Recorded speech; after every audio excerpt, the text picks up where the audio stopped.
ikastaro honek lantzen duena da, ongizate emozionala, haurtzaro eta nera bestaroan, eta gu seksologa moduan, hori oso kontutan daukagu beti, emozioak landu behar dela, gorputza landu behar dela, positiboan landu behar dela, eta hori da lantzen ari garena guztion artean, talde oso majuarekin, profesional oso interesgarriekin, ez da. 3. urtea da parte hartzen dugula udako ikastaroetan, azkenengo gu emaitzen egiten dugu lan, eta 3.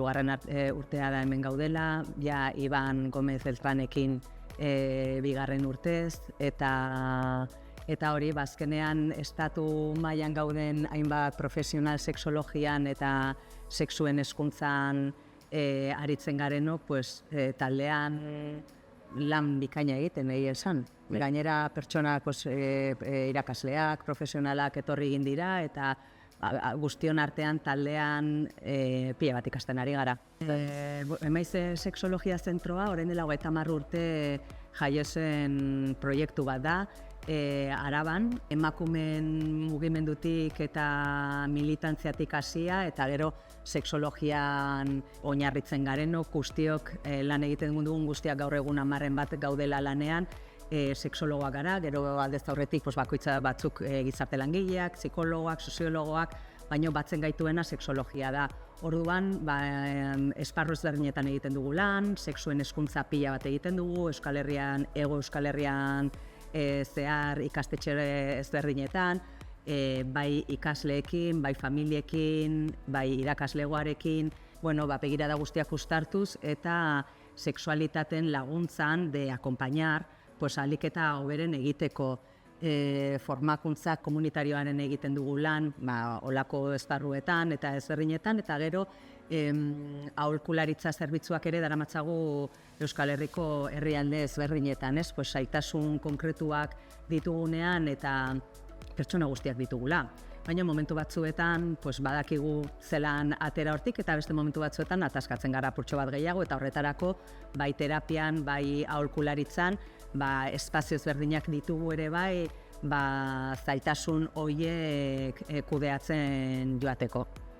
Biok egiten dugu lan bai sexuen heziketan, bai farmakuntzetan, bai aholkularitzetan, Mirenek terapia egiten du, nik terapia ez dut egiten, komunikabideetan ere saiatzen gara alduguna hasitxo txiki horiek behintzat eraiten, eta alde komunitarioan ere gauza asko egite ditugu, menopausiaren inguruan, hemen egin genuen duen urte batzuk ere, desioaren inguruan, emakumeen inguruan, orduan, seksologiak gauza asko barne biltzen ditu eta ikuspuntu horretatik eta beti positiboan lantzen, ez beldurretatik, ez arriskuetatik, baizik eta positiboan, pertsonaren eraikuntza horretan bide lagun izaten, eta hori da eskaintzen duguna eta harik eta hobekien egiten duguna behintzat. Orokorrean bai esango nuke azkenengo urteetan sexuen hezkuntzan inkluso gauza konkretuetan bizitzan errestasun gehiago daukagula eskatzeko, ze guztiok daukagu oso argi gure bizitzaren zati oso garrantzitsua dela sexualitatea. Orduan, bai nik uste gizartea badoala bide horretatik, garrantzia emanez. Egia da kasu askotan ere bai hurbiltzen zaizkigula beldurretatik, azkenengo urteetan pornoa izan da bildurra edo keska pizten zaiguna. Horrein matxosfera pizten ari da, beti gabiltza pizkatzuak itzaltzen nola bai, baina egia da, nahiz eta beldurrak hor jarraitu eta arriskuak eta daude hor fokoa askotan hor jarrita, baina egia da gizartearen parte garrantzitsu bat nik uste konturatzen ari dela, sexudunak garela, txikitandik, eta ez dela bakarrik nerabezaroan edo helduaroan landu beharreko zerbait, baizik eta txikitandik lehen hezkuntzan gero eta lan gehiago egiten dugu, eta hor aldaketa handia egon da, lehen zen beti bigarren hezkuntza, eta etorri mesedez, arrisku bat ikusten ari garelako, arazo bat, eta orain beste modu batean ari gara iristen lekuetara, eta, nik uste aldaketa ematen ari dira, nahiz eta betiko gauza batzuko jaitzen duten, eta tabua eta mantentzen den, baina espazio berri gehiago sortzen ari dira, material asko sortzen ari dira azken urte, eta, bidea irekitzen duten beste baliabide batzuk edo ematen ari dira, bai. Bere biziko garrantzia, da fundamentala, ez? Lantzea eta hori da egiten ari garena ikastaro honetan, ez? Helduekin landu eta ume eta gazteekin dauden pertsonak, bai, profesional moduan, bai, askotan guraso bezala baita ere, ume eta gazte horiei benetako heziketa on bat emateko, ez? Eta zuk esan bezala, askok ez dute jaso, edo jaso duguna ez da beti izan positiboan, ez? Eta beti beldurretatik, tabua, isiltasuna etxe askotan, eskola askotan, orduan garrantzitsua da ume eta gazteekin dauden pertsona horiek ez dea berpasatzea, ez gaur egin ditugun dinamika batzuk, ez? Nola jokatzen dugun, zer daukagun gure motxila, ze horrekin ezten dugu. Ez dago errezeta magikorik. Daude lagungarriak diren gauzak, ez?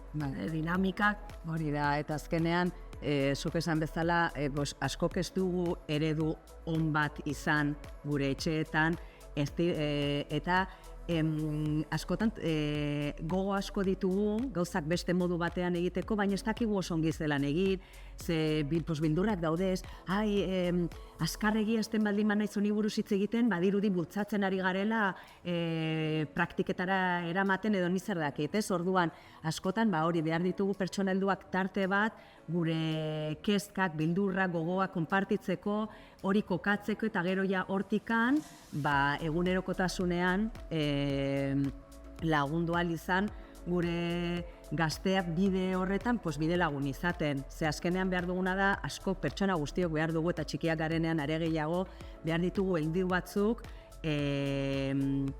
beraien gana joan izateko edo bizipena baten aurrean ez, horrela sentitu naiz edo hau egin nahiko nuke edo ez daki zer nahi duen esan hau edo batek daki ez, orduan helduak ez gaudenean jotzen dugu internetera edo beste leku batzuetara eta aukera horiek ere, begirada kritiko batekik ere material zoragarri asko dago, baina klaro, ez daukagunean horrelako heldu bat lasaitasunetik edo naiz eta urduritasunetik ere izan lagungarria izan daitekena, galduak gaude eta helduak ardura hori daukagu eta ardura hori hartu behar diogu. Bai, eta askotan gertatzen da, heldu bezala pentsatzen dugula dena daukagula kontrolpean, guztia dakigula eta badakigula zer egin behar dugun eta sortzen diren horako espazioak, horrez, gauza asko mugitu egiten zaizkigu, konturatzen gara bizi ditugun gauza asko, zer daukagun, eta nola agian gauza batzuk landu behar ditugun, edo beste modu batean egin,